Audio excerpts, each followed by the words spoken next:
Pour satisfaire les besoins de sa vie quotidienne, l'homme a construit puits, fontaines, phares, abris, moulins, murets, cabanes. Tous ces monuments constituent la mémoire locale de ces lieux de vie.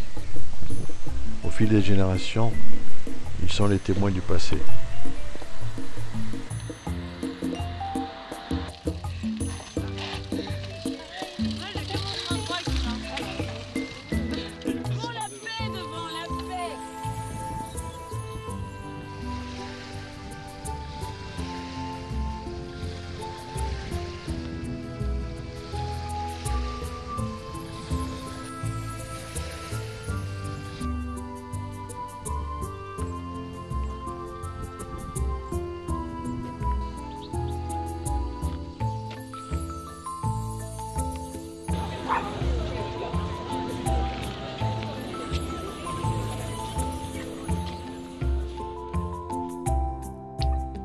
Vous êtes en France sur l'île de Ré. Cette carte, peinte à l'origine par un bagnard sur un mur de Saint-Martin-de-Ré, avait pour but de renseigner les voyageurs sur les horaires des bus. Saint-Martin-de-Ré, fier de ses remparts construits par Vauban, est la capitale historique de l'île.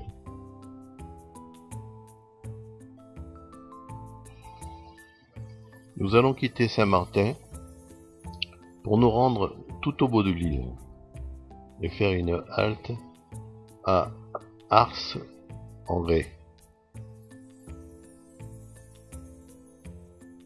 Ars, avec ses rues étroites, est dominé par un curieux clocher, le clocher de l'église Saint-Étienne.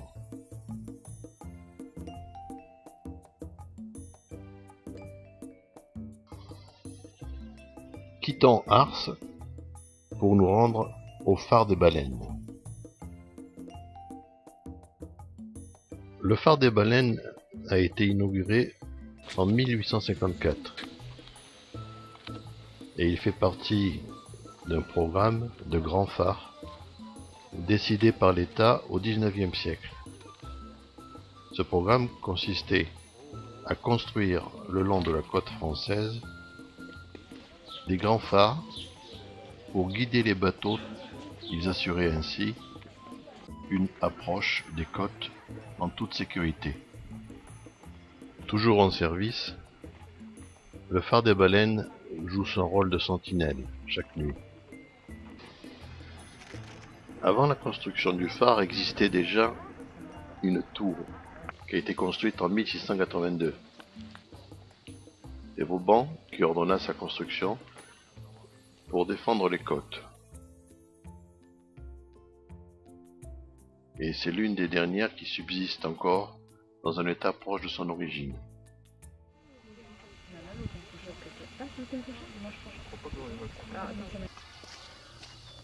Nous voici maintenant derrière le phare des Baleines.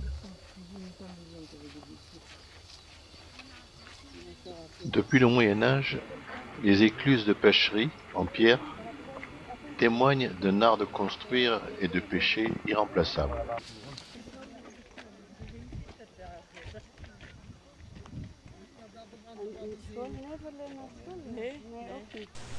Ce sont des édifices en pierre construits à une hauteur de plus d'1 mètre selon une forme de demi-cercle.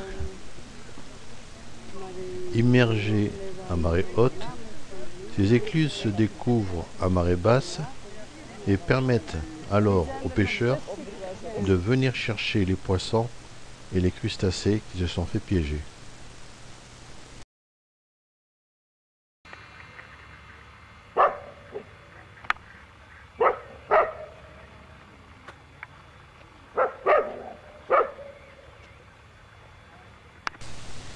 L'écluse est constituée de pierres de l'estran, c'est-à-dire la partie de la bande littorale découverte à marée basse.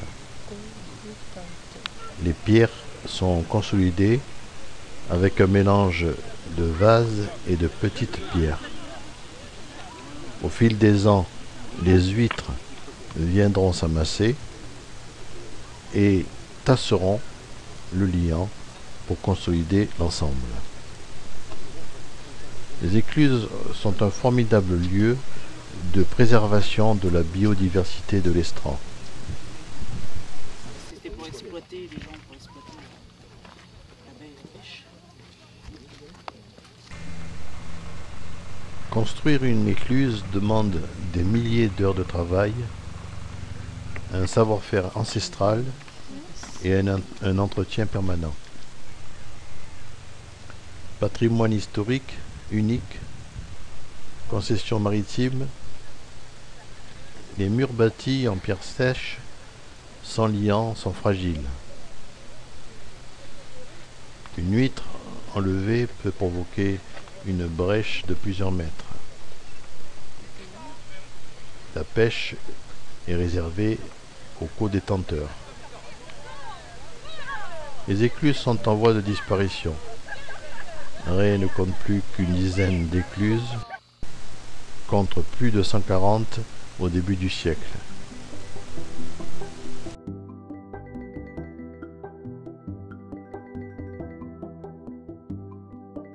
Retournons à Saint-Martin avant de quitter l'île.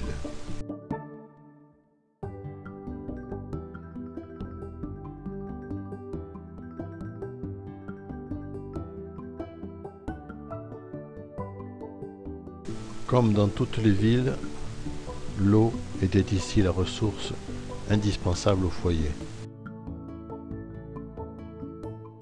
De l'époque où l'eau douce était un bien commun, il reste cette fontaine publique qui a la particularité d'avoir été fabriquée entièrement en acier. Aujourd'hui, nous sommes allés chiner du côté de l'île de Ré pour ramener les modestes témoins que vous avez pu découvrir. Ces témoins qui font la vie et la mémoire collective. Demain et les autres jours, nous découvrirons sans doute d'autres vestiges du passé. Tours, cadran solaire, gargouilles, fours, lavoirs, chapelles, ponts, et nous tâcherons de raconter l'histoire que l'homme leur a fait vivre.